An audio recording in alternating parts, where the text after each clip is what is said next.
Baik, Bismillah. Pada pertemuan malam hari ini, kita akan membahas manajemen risiko akad dan produk bank syariah. Sebelumnya kita sudah membahas ya tentang risiko, kemudian jenis-jenis risiko yang ada di bank syariah.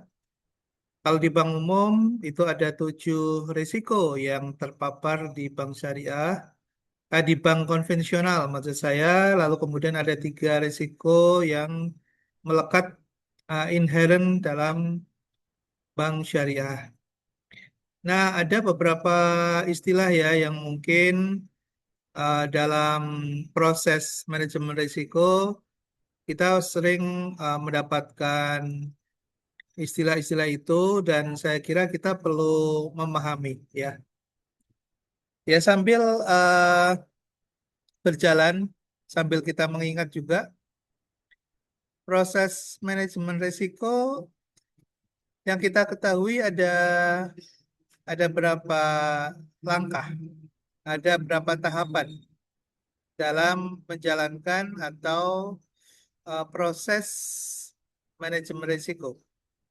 Mas Novi, Mas Novi, eh, boleh dibantu tahapan-tahapan dalam manajemen risiko ada berapa?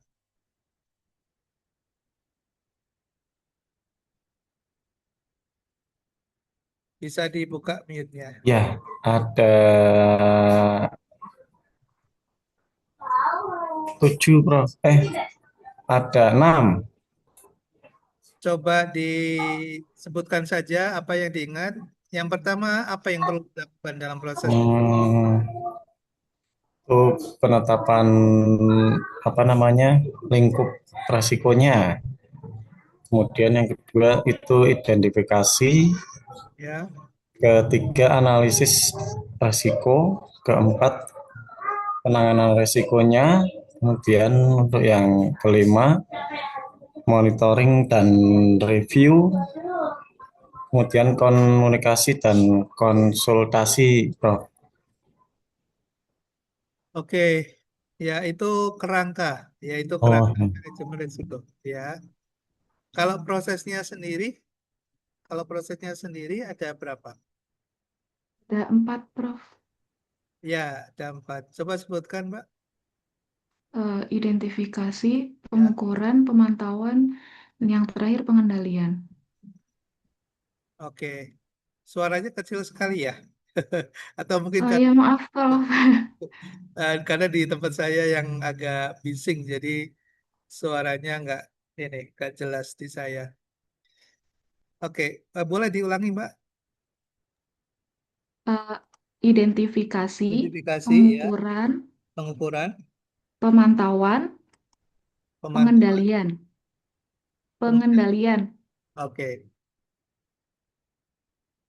oke. eh, Yuk berikan contoh coba, Mas Gois. Mas Gois. Contohnya gimana, Mas? Dalam proses manajemen risiko.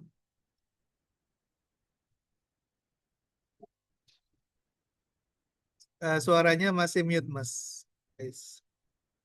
Kasih contoh coba. Contoh untuk risiko apa coba? Sebutkan dulu risikonya apa contohnya. Eh, iya, Prof. Untuk contoh proses manajemen risiko, Ya. mungkin misalnya pada perbankan syariah sendiri, Hmm. itu bisa antara lain mungkin salah satunya manajemen risiko bagi eh, apa ya namanya itu. Oke, misalnya saya kasih contoh nih risiko pembiayaan misalnya. Ya. Coba kasih contoh di dalam mitigasi dalam risiko pembiayaan contohnya gimana?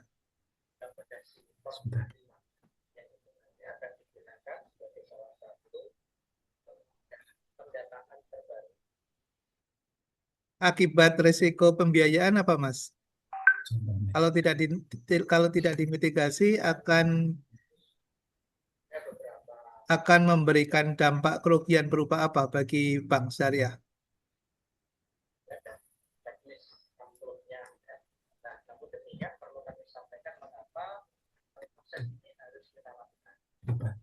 Suaranya nggak kedengaran ya di sini ya, nggak masuk ya. Eh,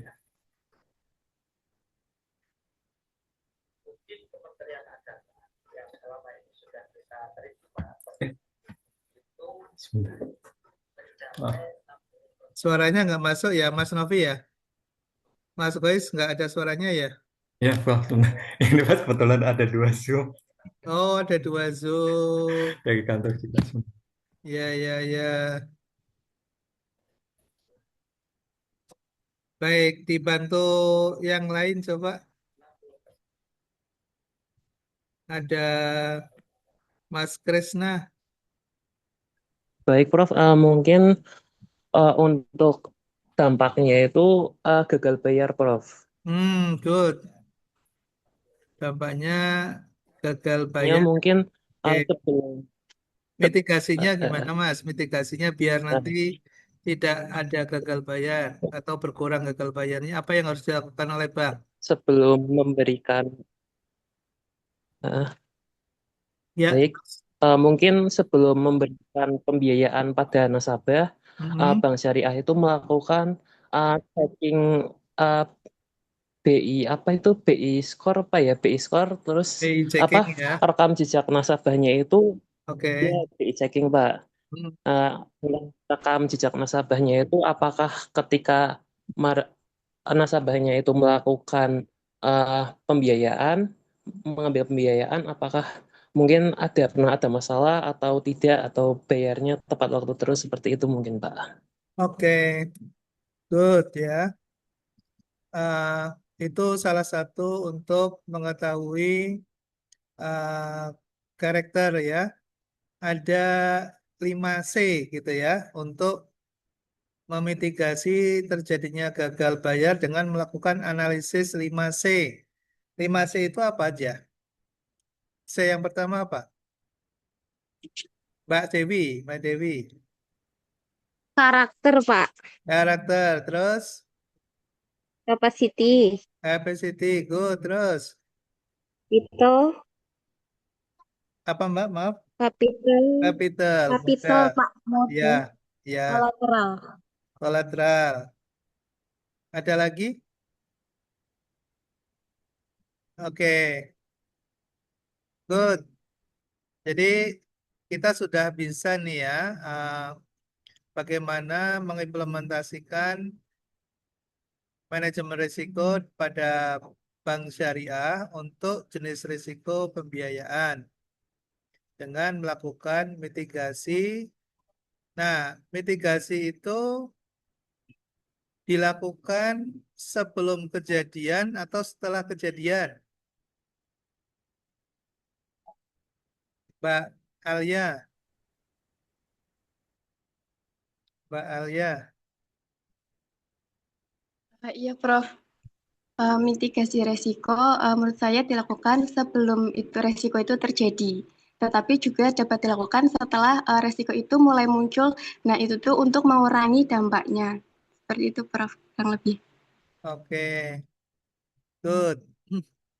Ya, jadi untuk handling permasalahan, problem, itu bisa dilakukan secara preventif, bisa juga dilakukan untuk korektif, bisa juga dilakukan dalam rangka untuk melakukan recovery, ya, untuk melakukan recovery.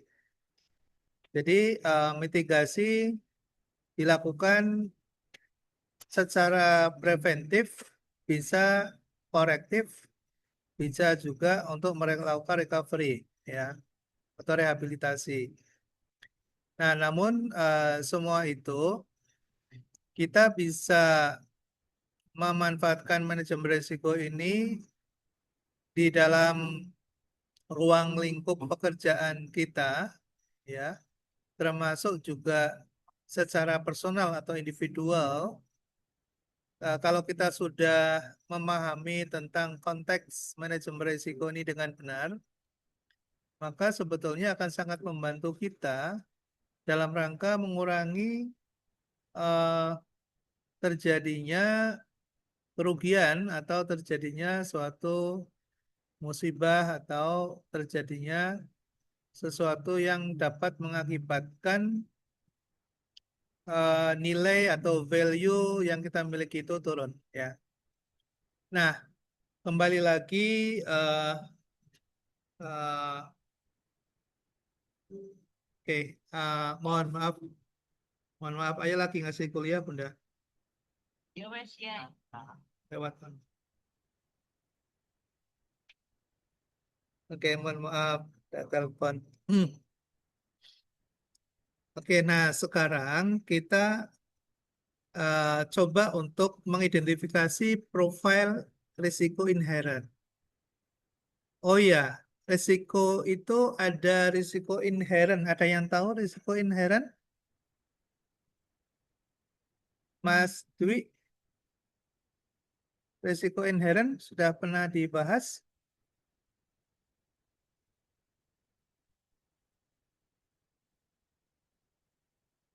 Ya, eh, saya pernah membaca terkait Hah? risiko inherent. Apakah suara saya terdengar, Prof? Bagus, bagus, Oh bagus. ya, jadi risiko inherent itu seperti risiko bawaan atau risiko asli yang ada pada suatu aktivitas atau bisnis ataupun tindakan ekonomi seperti itu. Oke, good, bagus, bagus, bagus ya. Risiko yang melekat pada suatu entitas dalam menjalankan aktivitasnya. Ya, yang melekat pada suatu entitas dalam proses menjalankan aktivitasnya. Jadi, kalau risiko inherent yang melekat pada diri kita, ya, pada diri kita nih, pada individu, contohnya apa? Mas Novi, contohnya apa? Risiko inherent yang melekat pada diri kita. Contohnya apa, Mas? Masih ke-mute, Mas Novi.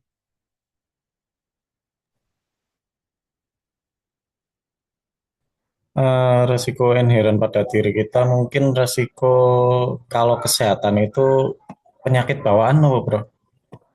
Oke, sudah cukup. Jadi sakit aja, nggak usah bawa.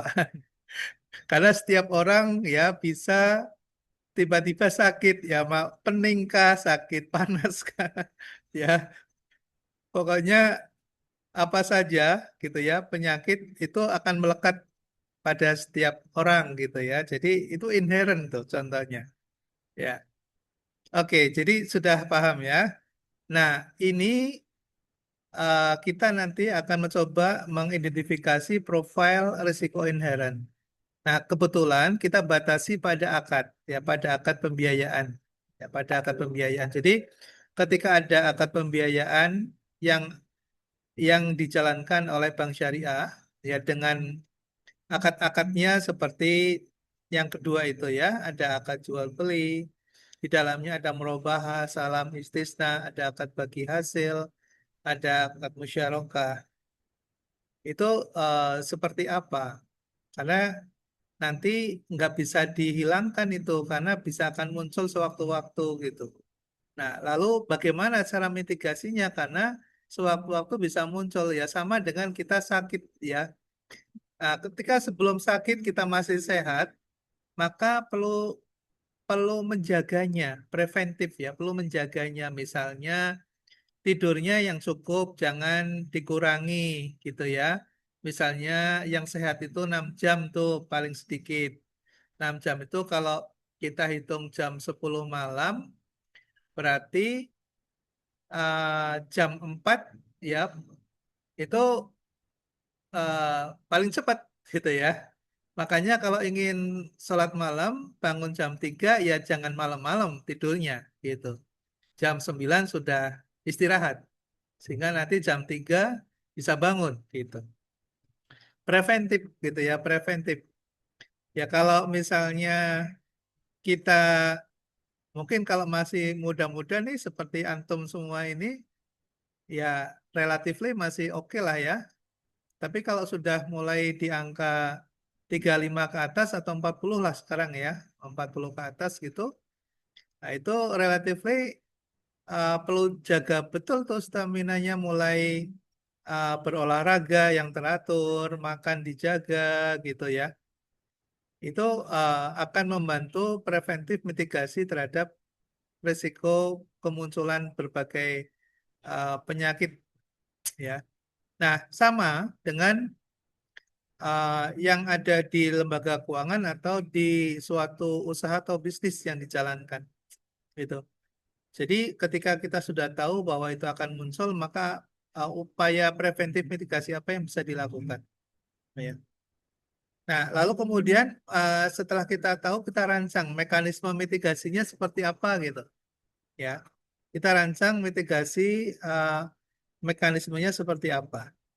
Lalu kemudian kita coba analisis kasus sehingga kita bisa memahami dan bisa belajar dari realita yang terjadi, yang selama ini terjadi di bank syariah, itu seperti apa kasusnya gitu.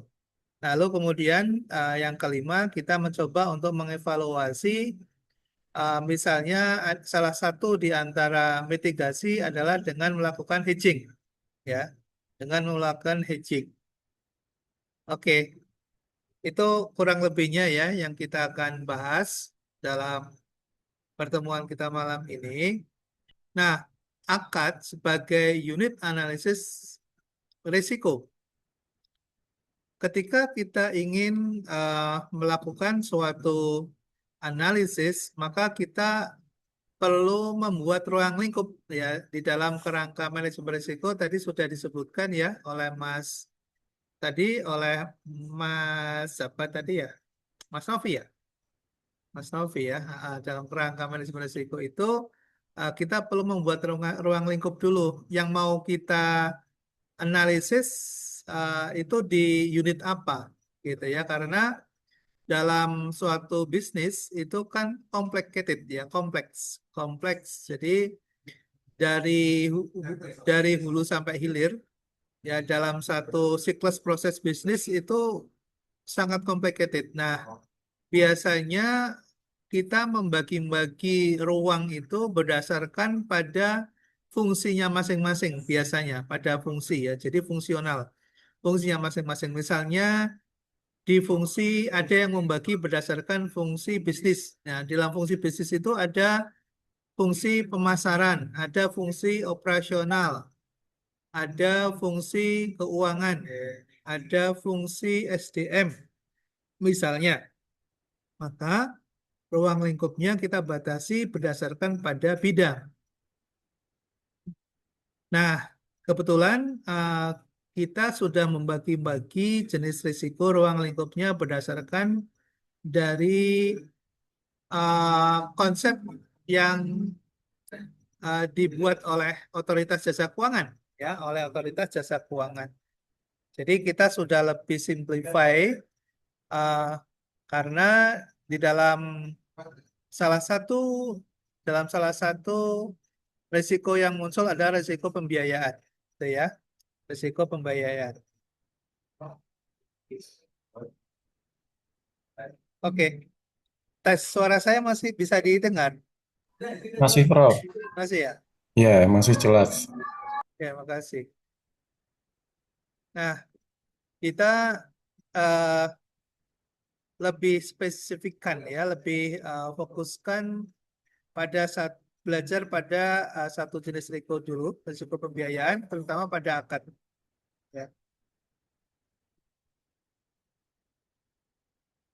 Oke, saya lanjut ya. Ada azan tapi agak jauh. Kedengaran nggak nih azan?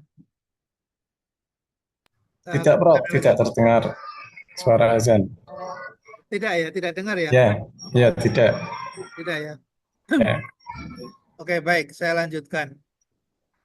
Nah, ini kita coba lihat di bawah itu ada kategori di dalam beberapa akad ya. Ada jual beli, ada bagi hasil, ada sewa. Nah, di situ ada akad yang digunakan ya. Akad yang digunakan ada murabahah, salam, istisna, mudharabah, musyarakah, ijarah, dan IMBT. IMBT ada yang tahu IMBT? IMBT? Ijarah Muntahiyah Bitamlik, Prof. Oke. Good. Nah, risk profile yang dominan di akad jual beli itu adalah risiko kredit sama risiko aset kepemilikan sementara. Lalu kalau di dalam salam dan istisna ada delivery risk. Ada risiko kualitas dan risiko kredit. Ini mudah-mudahan tanpa saya jelaskan sudah bisa langsung dicerna ya, karena di dalam salam dan istisna itu kan tidak cash and carry. Jadi butuh waktu untuk menerima barang. Bisa dibayar di muka atau dibayar di akhir setelah barang selesai. Nah, di situ ada risiko pengantaran, ya, ada risiko untuk memindahkan dari proses produksi ke tempat pembeli atau dari penjual kepada pembeli. Nah, maka muncul ada namanya delivery risk ya. Kemudian risiko kualitas. Misalnya karena jangka waktu atau tempo pengantaran atau distribusi dari pembayaran payment sampai kepada barang diterima itu ada jangka waktu, ada lag-nya, sehingga bisa ada kemungkinan kualitasnya berubah ya. Karena tidak cash and carry tadi, ketika kita bayar misalnya dengan menggunakan salam, kita bayar di muka misalnya, lalu kemudian barangnya belum kita terima, setelah kita terima ada perubahan kualitas. Nah, ini risiko juga gitu ya. Lalu di mudharabah ada risiko investasi ekuitas. Maksudnya apa? Risiko investasi ekuitas yaitu di dalam mudharabah ini kan ada mudharib dan ada sohibul mal gitu ya. Nah, ketika sohibul mal menempatkan dananya kepada mudharib itu yang dia terima returnnya mungkin bisa berbeda atau tidak sesuai dengan ekspektasi. Misalnya kalau dia tempatkan dalam bentuk deposito misalnya, ya, katakanlah bank misalnya menempatkan dananya di obligasi syariah misalnya, bisa mendapatkan return di angka 6% misalnya. Tapi ketika dia menjadi sohibul mal dan kemudian nasabah menjadi mudharib dan mengelola dananya, misalnya bagi hasil yang dia terima kurang dari 6%, katakanlah cuma 4% misalnya. Nah, disitulah ada risiko investasi ekuitas. Ya, ada selisih gap 2% ya dari return yang dia terima itu. Ya. Lalu ada moral hazard juga, yaitu mudharib. Ya, mudharib ketika diberikan kepercayaan untuk mengelola dana dalam suatu usaha misalnya, tidak jujur misalnya, maka akan muncullah yang namanya moral hazard. Asimetri informasi, yaitu si sohibul mal atau dalam hal ini bank, ya ketika menempatkan dananya ke mudharib itu bank tidak tahu ya gimana kondisi yang sejatinya gitu ya, seadanya, semestinya atau apa adanya nggak bisa diterima oleh bank karena tidak tahu apa yang terjadi dengan mudharib yang sebetulnya gitu. Nah, disitulah ada asimetri informasi ya. Nah, kalau di musyarakah karena sama-sama judulnya ada penempatan modal di dalamnya, maka sama dengan mudharabah, ada risiko investasi ekuitas. Tapi bedanya di musyarakah ada risiko bisnis bersama. Ya, ada risiko bisnis bersama karena di situ ada penempatan dana baik dari bank selaku sahibul mal maupun uh, mitra yang juga menempatkan modalnya di situ. Lalu ada exit risk, ya. Ketika salah satu misalnya keluar dari kerjasama itu, katakanlah apakah bank yang mengundurkan diri dari kerjasama yang sedang berjalan, atau sebaliknya mitra bisnis tiba-tiba menghentikan kerjasamanya. Nah, akhirnya usaha mungkin bisa tidak berjalan ya karena ada yang menarik dananya di tengah perjalanan, gitu ya. Nah, berikutnya di sewa, ijarah dan eh, IMBT ada risiko nilai residu karena di situ ketika membeli suatu barang kemudian dimanfaatkan nilainya, ketika kemudian selesai ya dalam masa proses kerjasama pemanfaatan suatu aset misalnya, di situ ada nilai residunya. Nah, ketika nilai residunya itu lebih kecil misalnya dari ekspektasi awal, maka disitulah ada kerugian ya. Misalnya diestimasikan nilai residunya itu bernilai 20% misalnya. Tiba-tiba ketika selesai masa kerjasamanya dijual nilainya tinggal cuma 5% misalnya. Nah, situ ada nilai residu yang berbeda. Kemudian kerusakan aset. Ya, kerusakan aset. Karena digunakan aset itu ya sehingga nilainya turun atau bahkan bisa rusak. Maintenance risk ya, risiko pemeliharaan juga bisa muncul. Lalu kemudian yang terakhir, wadiah dan mudharabah, ada risiko imbal hasil, likuiditas dan fiduciary risk. Ya. Risiko imbal hasil itu ketika misalnya bank menerima dana ya dari nasabah berupa deposito misalnya, uh, ketika dia me- memberikan apa uh, memberikan hadiah misalnya atau yang berbasis mudharabah, kalau hadiah kan itu hadiah ya, hadiah. Nah, hadiah yang dia berikan kepada pemilik dana itu uh, tetap saja si nasabah kan berharap mendapatkan imbal jasa gitu. Nah, ketika imbal jasa yang diterima lebih kecil ya dari ekspektasinya, maka di situ juga ada risiko imbal hasil. Likuiditas, risiko likuiditas ya ketika ada penarikan dana sewaktu-waktu dalam jumlah yang besar, maka Bank Syariah juga menghadapi risiko likuiditas ya karena dananya ditarik dalam jumlah yang besar yang kemungkinan Bank Syariah tidak prepare ya, tidak memiliki reserve, cash reserve-nya kurang misalnya. Nah, di situ juga menghadapi masalah likuiditas. Fiduciary risk ya, yaitu risiko ketika ada gagal bayar ya. Lalu kemudian uh, dari sisi coveringnya misalnya lupa ya lupa tidak masuk ke LPS ya misalnya atau tidak masuk ke penjaminan misalnya atau pembiayaannya lupa tidak diasuransikan misalnya, maka ada risiko fiduciary risk di dalam.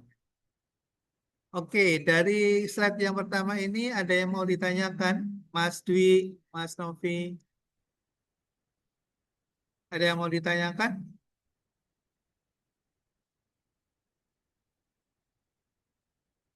Mas Reza Imani baru masuk ya? Iya, Prof. Punten baru pulang. Oh, udah pulang ya, nggak apa-apa. Yang penting masih bisa join. Iya, Prof. Matur nuwun. Sami-sami. Oke ya, saya lanjut ya.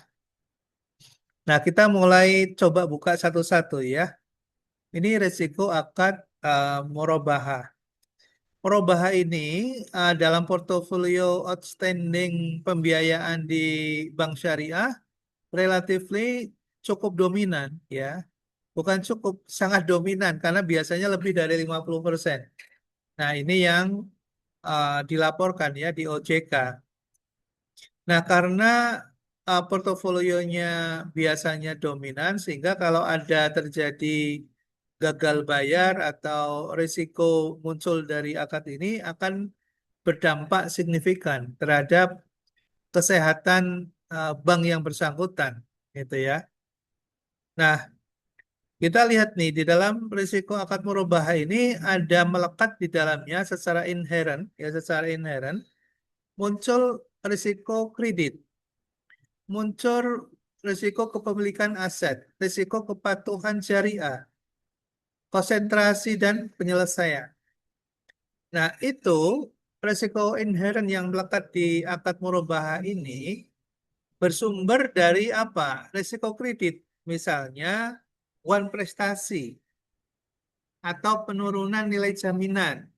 Jadi kalau misalnya mudharib ketika mendapatkan pembiayaan menitipkan kolateral ke bank berupa kendaraan misalnya, berupa kendaraan.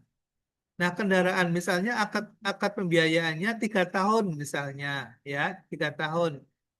Nah, jaminan yang awalnya itu dinilai katakanlah 200 juta misalnya berupa kendaraan Avanza tahun 2025 misalnya dinilai 200 juta gitu ya misalnya. Lalu kemudian eh, 3 tahun yang akan datang mungkin nilainya 200 juta lagi karena turun. Ya katakanlah menjadi 150 juta misalnya gitu ya. Nah, kalau kemudian terjadi wan prestasi lalu kemudian itu jaminan diambil alih misalnya diambil alih oleh bank syariah lalu kemudian dijual mungkin lakunya tidak lagi seperti nilai awal. Nah, disitulah ada penurunan nilai jaminan namanya. Itu dampaknya lumayan ya, bisa sedang sampai tinggi gitu. Lalu mitigasinya apa? Mitigasinya agar uh, jangan sampai kerugiannya besar, maka analisisnya harus tajam, ya analisis 5C-nya harus tajam. Lalu kemudian ada CKPN, ya ada CKPN. CKPN, CKPN apa ada yang tahu CKPN? Cadangan Cadangan kerugian kerugian penurunan nilai. penurunan nilai, Prof. Oke, good. Ya, selain itu ada covenant. Covenant apa covenant? Ada yang tahu Semacam covenant? perjanjian ya, Prof, atau komitmen. Ya, jadi ada adendum, ada lampiran perjanjian gitu ya. Misalnya si jaminan itu kita buat akad misalnya dengan menggunakan fidusia misalnya. Nah, itu masuk ke covenant. Jadi agar kuat pengikatannya, fidusia itu ada yang tahu fidusia? Fidusia apa fidusia?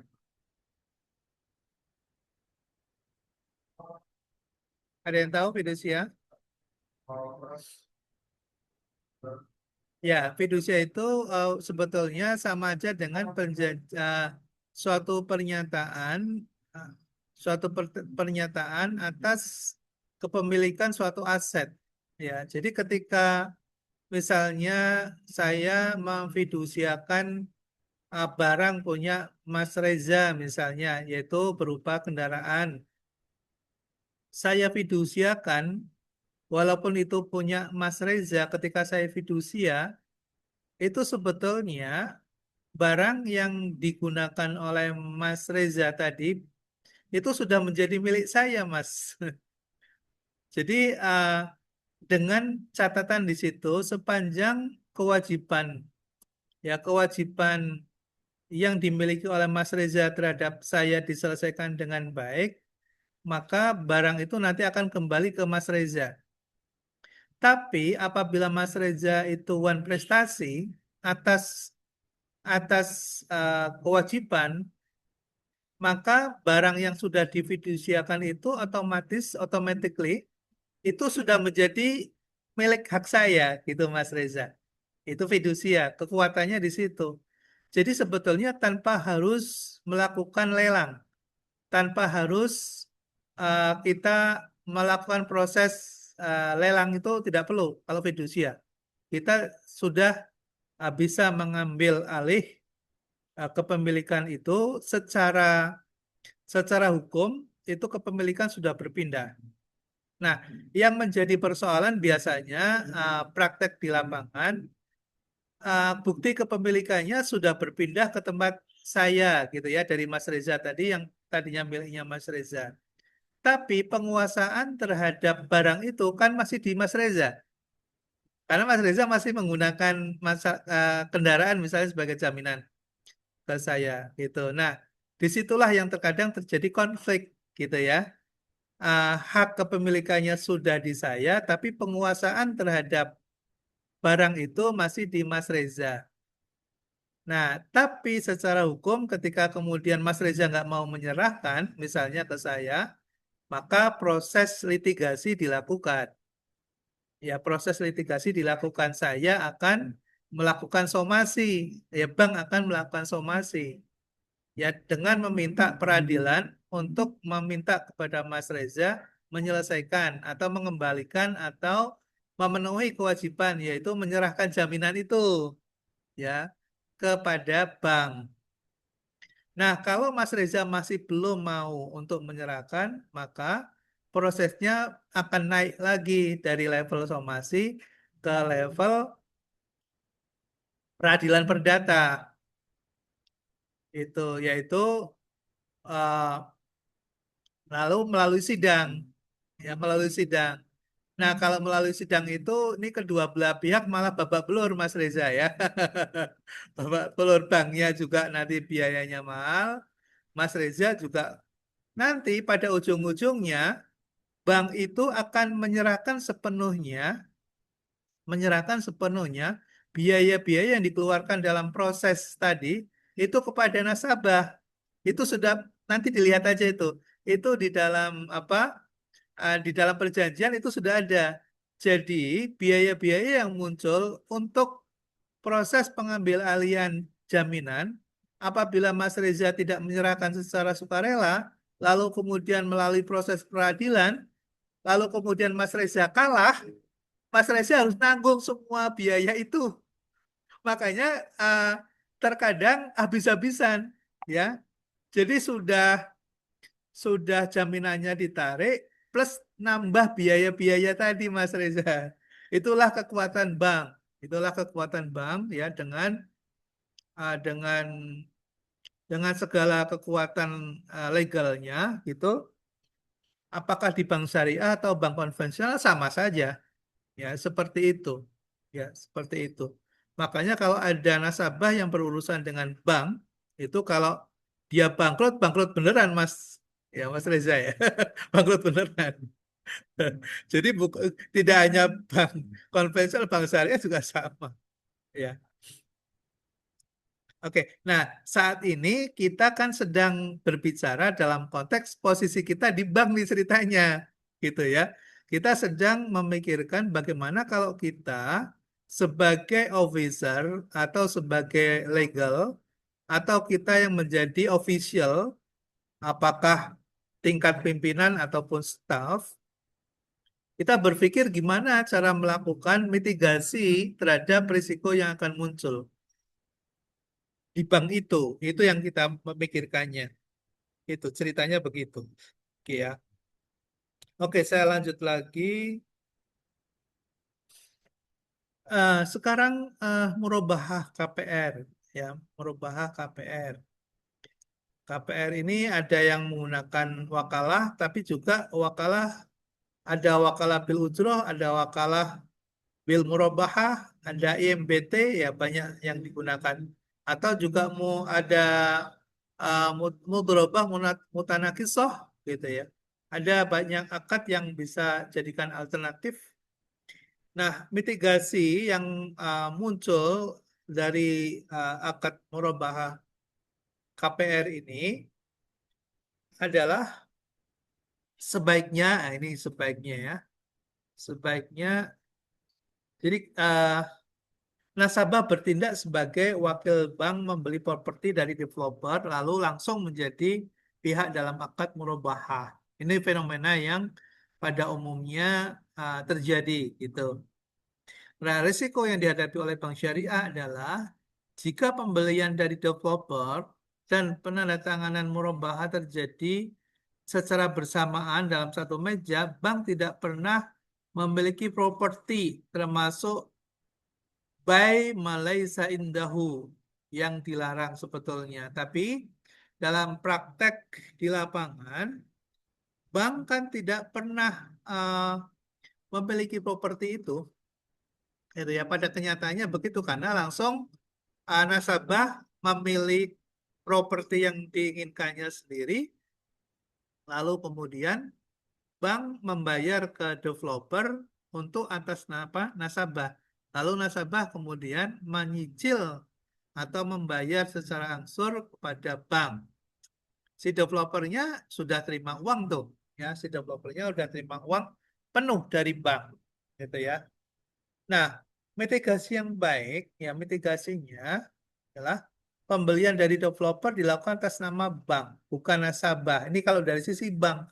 Jadi atas nama bank dulu, nanti kalau sudah selesai baru dibalik nama, gitu ya. Jangan atas nama nasabah.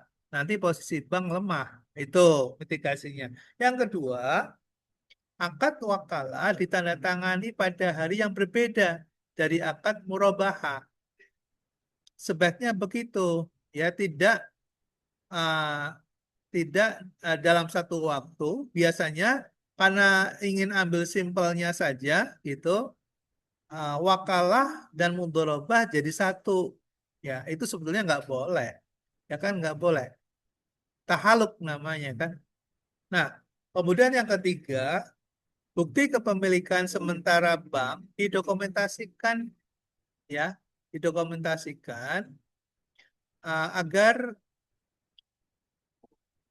bank uh, memiliki penguasaan penuh ya terhadap barang yang dibeli tadi, ya, sampai terselesaikannya kewajiban nasabah ya terhadap bank, baru kemudian bank menyerahkan kepada nasabah, ya. Oke, kalau ada yang mau sharing dengan pengalaman, boleh. Ada yang mau sharing? Punya pengalaman pembiayaan untuk KPR syariah enggak? Mbak Yulada? Mbak Yulada pernah berhubungan dengan Bank Syariah? Belum pernah KPR, Pak. KPR pernah? Belum. Belum pernah ya? Ada yang punya pengalaman di sini, Mas Novi? Belum, Prof. Belum pernah ya. Ya, Tapi kalau pinjam dapat pembiayaan sudah pernah? Bank Syariah? kebetulan belum juga, Prof. Belum juga. Iya. Nah, nggak berani.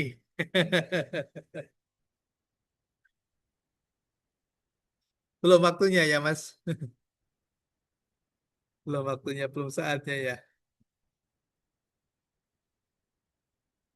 Oke, kita lanjut lagi. Mudharabah dan musyarakah. Kita coba lihat perbandingannya ya, komparasi nih. Komparasi membandingkan antara mudharabah dengan musyarakah.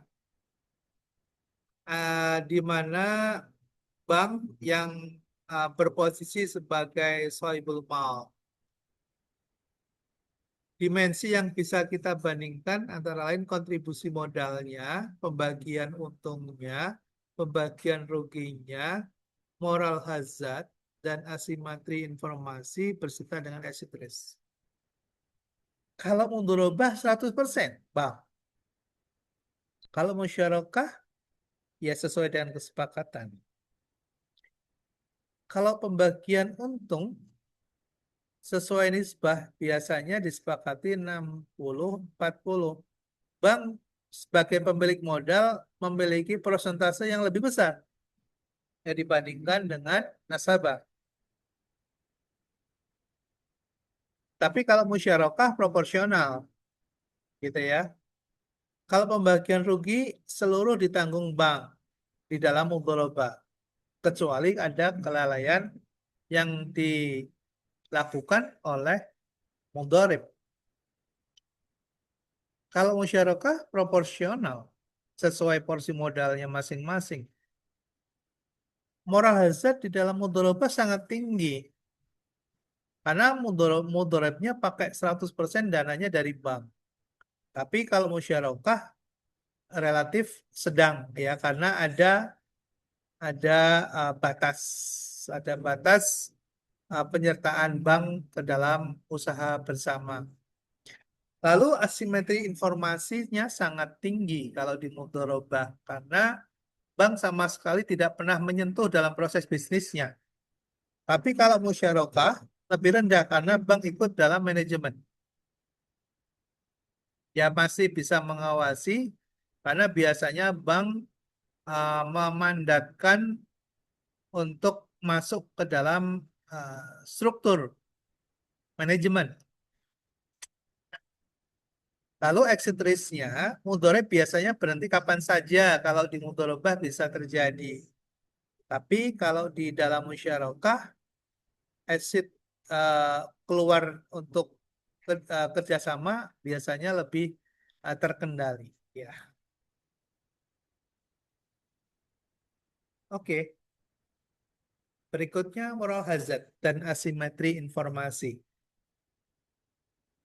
Moral hazard, contohnya moral hazard apa, Mbak Yulada?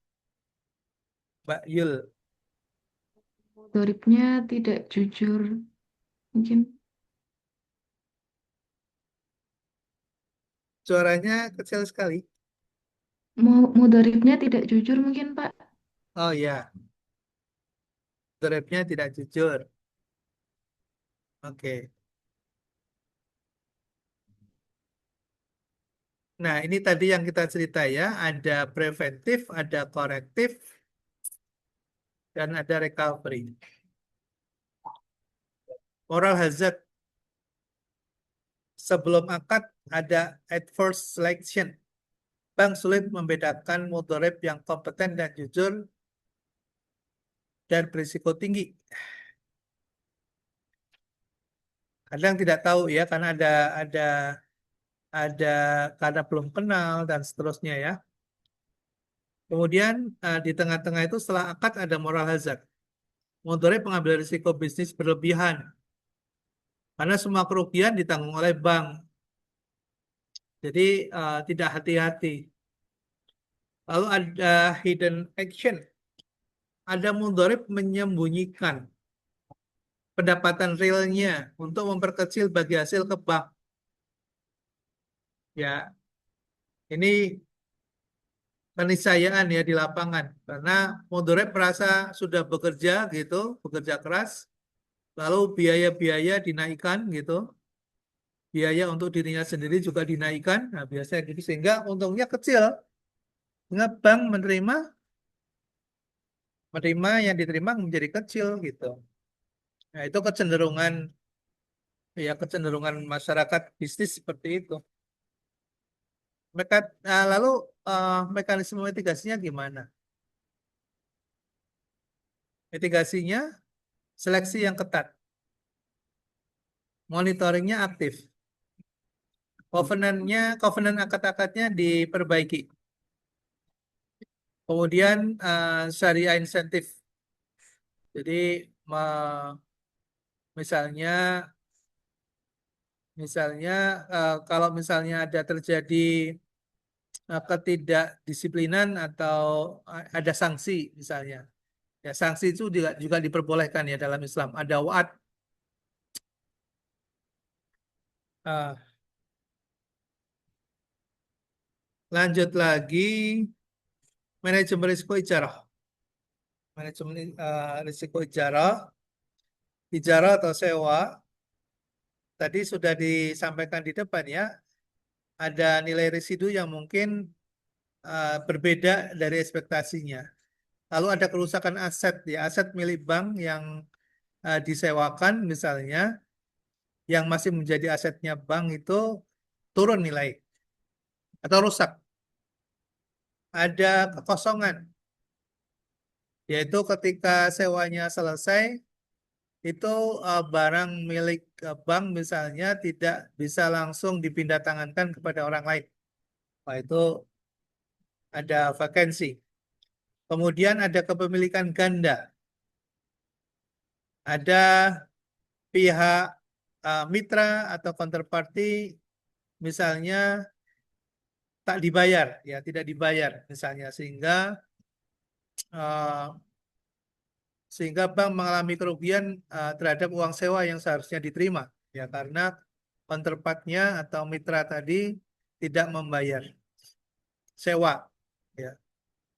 Ya, ini risiko ijarah. Oke, salam dan istisna, ya salam dan istisna. Tadi juga sudah sempat disampaikan, ya ini masih dalam kerangka jual beli. Salam, petani gagal menyerahkan komoditinya karena gagal panen tuh. Ya dengan akad salam gagal panen, ya risiko, ya. Atau akad istisna, misalnya bikin kapal 2 tahun baru selesai, gitu ya. Sementara kita bayar cicil, kita udah bayar ke nasabah dengan mencicil. Tapi ternyata 2 tahun yang dijanjikan tidak selesai. Baru dibuat separuh. Jadi masih kurang separuh lagi. Ya, gagal. Kualitas. Harganya berubah. Ada paralel kontrak yang tidak kita ketahui. Jadi karena kan barangnya belum kita terima, gitu ya, barangnya belum kita terima, sementara kita sudah bayar, gitu ya, kita sudah bayar. Bisa jadi si nasabah karena dia menguasai barangnya itu, dia jual lagi kepada orang lain, atau dia kontrakan pada orang lain sehingga dia terima dua, ya, terima dari dua sumber, ya, dari bank A dan bank B misalnya. Kalau sesama bank sih kecil kemungkinan, biasanya perorangan gitu. Orangnya nggak jujur tuh, ya. Jadi dia barangnya masih dalam penguasaan dia, lalu kemudian dia cari pembeli yang lain. Ya, cari pembeli yang lain. Nah, mitigasinya adalah advance bertahap, ya, pembayarannya jangan lakukan full, gitu ya. Kemudian mungkin ada asuransi, Nah, itu akan membantu. Yang terakhir adalah lindung nilai, hedging. Ya, dalam pasar keuangan, terutama di pasar keuangan, ya, dan pasar komoditas, ada hedging. Hedging diperbolehkan dalam syariah. Bisa pakai forward, bisa pakai repo, cross currency swap, ya, untuk menahan nilai, dan suku negara. Nah, hedging, ada yang pernah tahu atau ada yang belum mengenal hedging?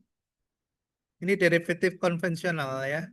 Kalau yang konvensional itu ada forward, ada future, ada swap, ada option. Udah pernah dapat materi ini? Belum, Mbak Yul? Prof. Mas Reza? Belum. Oh, belum, ya. Mungkin sedikit gambaran, ya,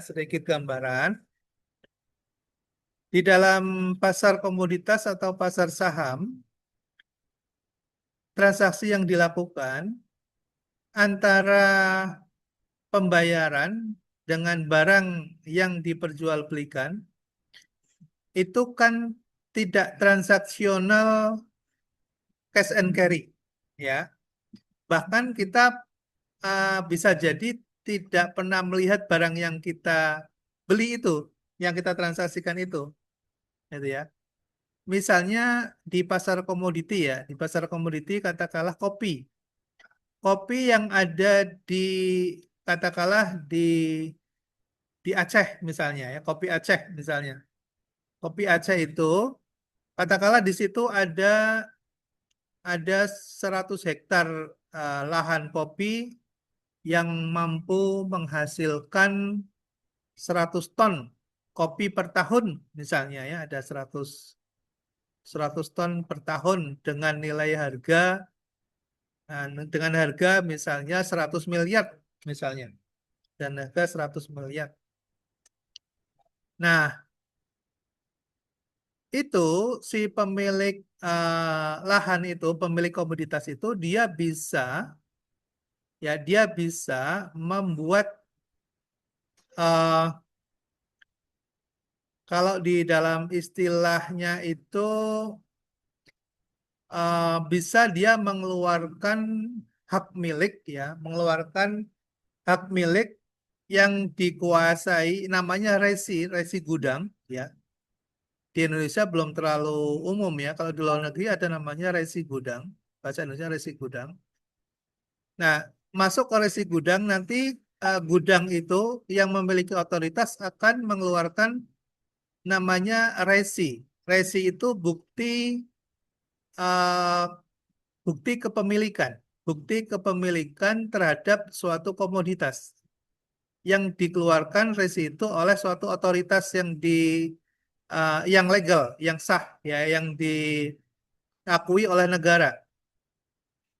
Nah, misalnya gini, ya tadi 100 100 juta ton misalnya ya, atau 100 ton lah gitu ya, 100 ton tadi nilainya 100 miliar misalnya.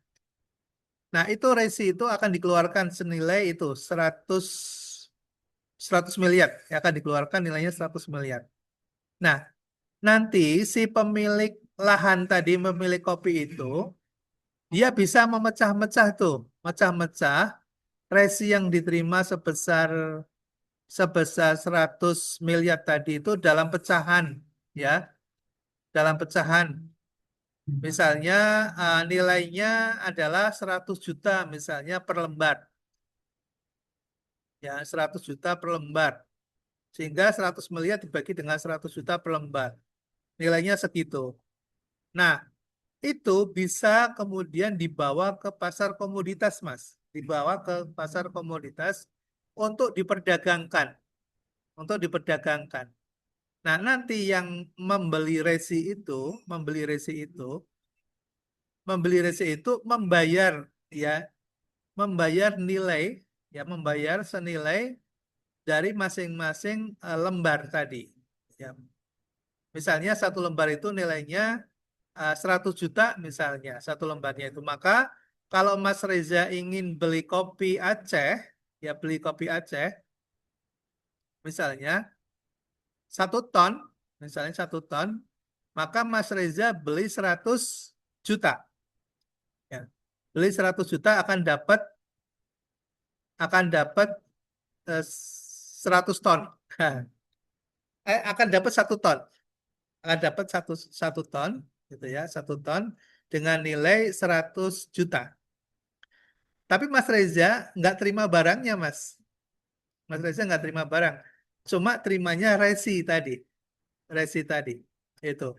Nah, lalu ada isu nih, bahwa harga kopi naik karena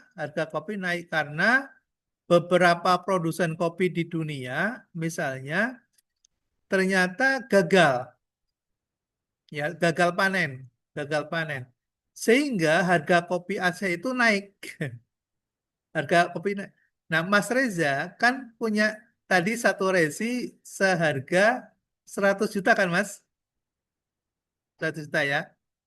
Nah, lalu itu resi yang dipegang Mas Reza yang tadinya itu nilainya 100 juta, itu kalau mau dijual di pasar komoditas, kira-kira naik atau turun, Mas?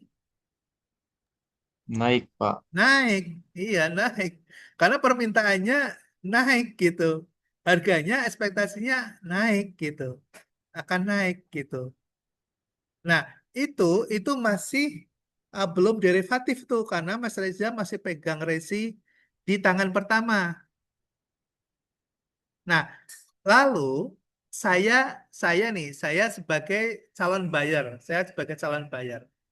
saya memprediksikan bahwa harga kopi itu akan naik, Mas. Akan naik. Katakanlah eh, ya 1 ton itu misalnya akan naik kurang lebih misalnya 10% gitulah, 10%. Sehingga harga yang tadinya 100 itu akan menjadi 110. Akan menjadi 110 gitu. Lalu saya membeli surat membeli surat hak option untuk beli. Ya, saya beli option namanya, saya beli option ke bursa komoditas, ke bursa komoditi, ya ke pasar komoditi. Saya beli hak yang namanya option untuk membeli. Jadi untuk membeli resinya Mas Reza tadi, ya, yang nilai nilai nominalnya itu 100 juta, tapi saya punya ekspektasi 110, Mas. Ya. Nah, ketika saya membeli opsi beli, ya option beli opsi beli tadi, itu namanya derivatif, Mas. Ya. Nah, saya pegang hak untuk beli punya Mas Reza itu sudah derivatif. Saya udah derivatif. Derivatif turunan yang pertama. Turunan yang pertama. Itu. Nah, di pasar komoditas,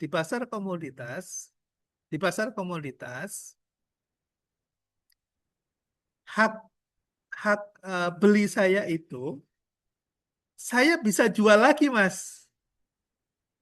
Saya bisa jual lagi karena apa? Karena banyak orang yang antri untuk membeli resi punya Mas Reza, gitu. Nah, maka karena banyak yang beli, saya bisa jual nggak? Bisa, Pak. Bisa. Nah, sehingga yang diperjualbelikan itu resi, Mas. Resinya bisa diperjualbelikan, resi atau option, ya. Optionnya itu bisa diperjualbelikan. Nah, lalu begini, ada kemungkinan nggak resikonya ternyata ekspektasi saya salah? Misalnya, harapannya kan saya beli di harga 110 kan? Ya, kenyataannya apakah pasti 110 atau tidak, Mas? Tidak, Pak. Nah, tidak. Lalu ada perusahaan hedging, Mas. Ada perusahaan hedging. Menawarkan kepada saya, Mas. Menawarkan kepada saya. Pak Bagio, gitu. Pak Bagio, ini Anda mau nggak bayar, ya? Anda bayar 1%, ya, bayar 1% ke saya, dan saya akan hedge angkanya di 100, misalnya 105. 105, bukan 110, 105. 105. Oke. Kalau ternyata harganya tidak 110, katakanlah misalnya ternyata justru lebih rendah, misalnya 100, 102. Misalnya 102. Ya, 102. Saya masih untung nggak, Mas? Masih, Pak. Masih untung berapa? 2. 2. Ya, saya masih untung 2. Oke. Kalau ternyata turun menjadi 90 ternyata, ya, saya rugi nggak? Rugi 10. Rugi 10 kalau tidak di hedging. Gitu ya. Tadi ketika saya hedging di angka 105 dan saya bayar 1%, maka nanti Mas Reza sebagai seorang pebisnis kan hitung-hitungan. 1% dari 100 juta berapa, Mas? 1 juta, Pak. Nah, bayar 1 juta kan? Mm-mm. Oke. Tapi saya bisa jual harga 105. Oke, berarti ketika saya hedging dengan 1% tadi, yang 1 juta tadi, saya masih untung nggak? Untung 4. Untung 4. Itulah bisnis, Mas. Ya, itu tadi namanya hedging option. Ya, gitu ya. Ya, ini di materi keuangan ini. Ini di materi keuangan. Nah, di materi keuangan. Tapi minimal ada gambaran, ya, minimal ada gambaran. Jadi di dalam bisnis keuangan itu sangat complicated, ya. Makanya literasi terhadap keuangan, apalagi keuangan syariah itu sangat penting sekali. Itu sangat penting sekali. Bahkan di dalam literasi financing misalnya, dalam literasi financing, itu sumber pembiayaan itu, sekarang saya mau tanya nih, misalnya ke Mas Reza. Mas Reza kalau mau bisnis, sementara Mas Reza tidak punya uang sendiri, Mas Reza mau kemana? Mau mendapatkan modal kemana? Dari lembaga keuangan, Pak. Sebutkan. Lembaga keuangan kan itu jamak. Sebut Bank Syariah, Bank Syariah. BNI. Terus Eh, terus kalau nggak di konvennya, Pak. kalau nggak di konvennya, terus Kalau nggak di teman atau saudara. teman saudara. Itu baru 2 nih literasinya, bank sama teman. Terus Eh, cukup, Pak. nah, Mungkin itu dulu. literasinya baru 2, ya. Oke, yang lain coba nambahin. Mas Novi. Mungkin jual aset mungkin. Wah, jual aset. Ekstrim. Nggak apa-apa.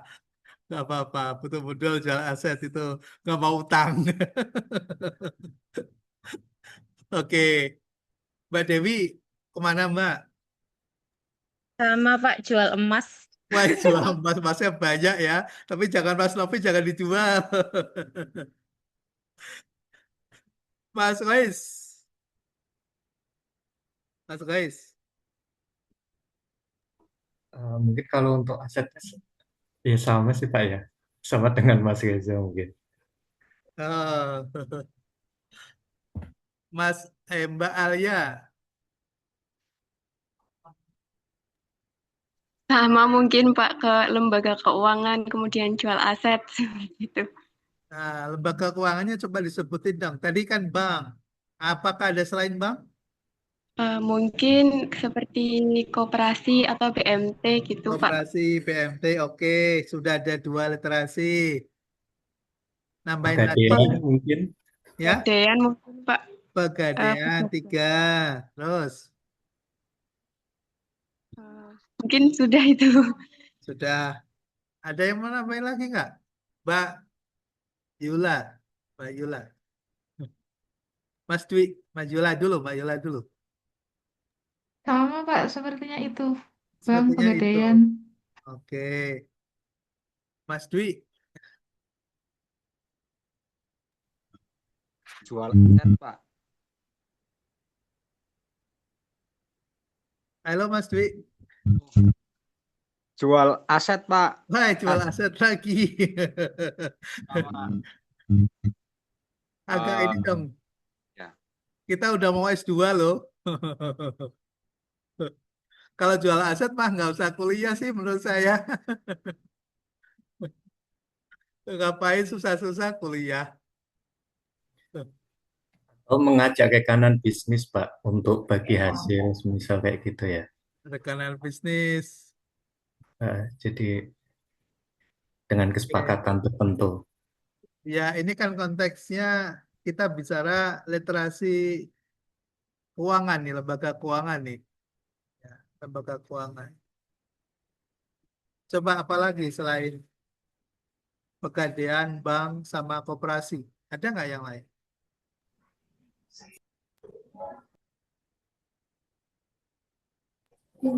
Bantuan pemerintah mungkin, Pak. Oh, bantuan pemerintah, bansos. Yang canggih dong. Mau Itu jadi Pak master ekonomi kok. masuk ke pasar uang Pak, trading. Oh, masuk ke pasar uang. Ya Pas- Pak. Pasar uang itu contohnya apa? Apa ya Pak? Berarti itu Pak mengandalkan perbedaan kurs uang seperti itu Pak. Ini judulnya kita butuh modal nih. Judulnya kita butuh modal. Kita mau cari modal kerja atau investasi gitu. Selain ke bank, koperasi, sama pegadaian, kemana lagi? Peer to peer, Pak. Oh, peer to peer. Oke, P2P. Terus,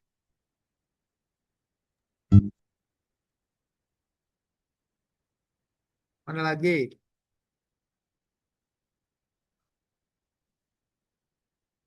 Modal Ventura, Pak.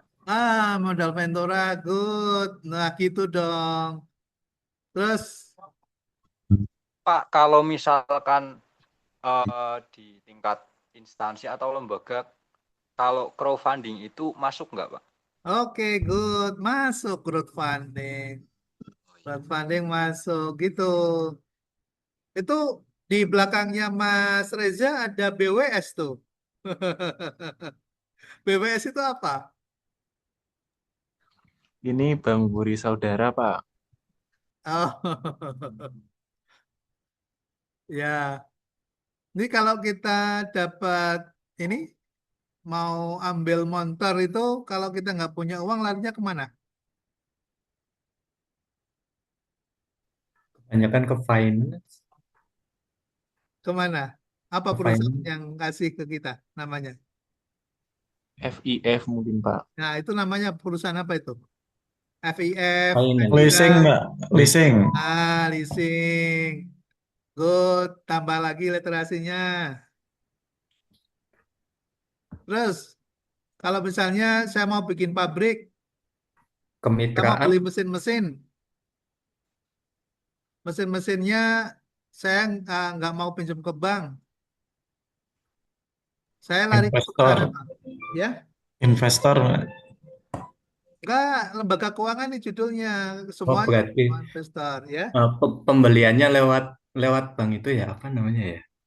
Yang Apa dibelikan perusahaan dulu apa itu ya. namanya perusahaannya? Eh, Multifinance apa Pak? Ya, oh, multifinance. Tuh, kayak gitu dong, calon master. Ya, jadi kalau mau ditanya jangan jangan cukup puas dengan cara sederhana. Jadi harus mengembangkan literasinya, ya. Uh, Belum lagi nanti di fintech. Fintech itu ada 9 macam fintech. Ya, financial technology salah satunya adalah B2B salah satunya. Nah, ini menjadi PR ya, jadi PR sehingga kita uh, semakin banyak literasi kita, maka kita akan semakin mudah mendapatkan akses. Ya, sama dengan misalnya ini hari ini saya lagi membuat berita, nanti saya share, saya nggak ada grupnya nih ya, nggak masuk grupnya tempatnya antum semua nih, jadi saya nggak bisa sharing-sharing materinya. Ini sekarang ini ada program magang nasional, ya, program magang nasional PMN 2026. Kuotanya itu 150.000 untuk bisa magang selama 6 bulan digaji minimal 3,6 juta sampai 6 juta. Setelah 6 bulan, maka mendapat priority untuk bergabung di perusahaan itu karena sebetulnya ini rekrutmen ya, tapi melalui proses magang. Nah, kalau kita nggak pernah baca informasi, nggak pernah baca berita, gitu, maka kesempatan-kesempatan seperti itu hanya milik mereka yang terbuka informasinya dan literasinya. Ya, Nah, ini contoh-contoh literasi namanya gitu. Contoh literasi. Oke. eh oke, saya kira begitu ya. Diskusi kita sudah sampai pada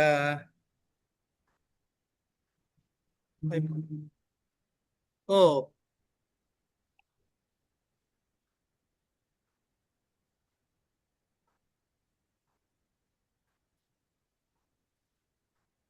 jam 8 kurang 3 menit ya. Saya kira sudah cukup. Terima kasih atas atensinya, atas diskusinya. Eh, Mohon maaf kalau ada yang kurang berkenan dan mudah-mudahan walaupun sebentar ada manfaatnya. Terima kasih.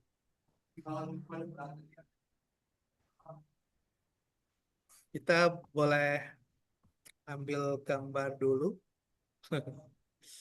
Eh, Bentar nih biar muncul semuanya.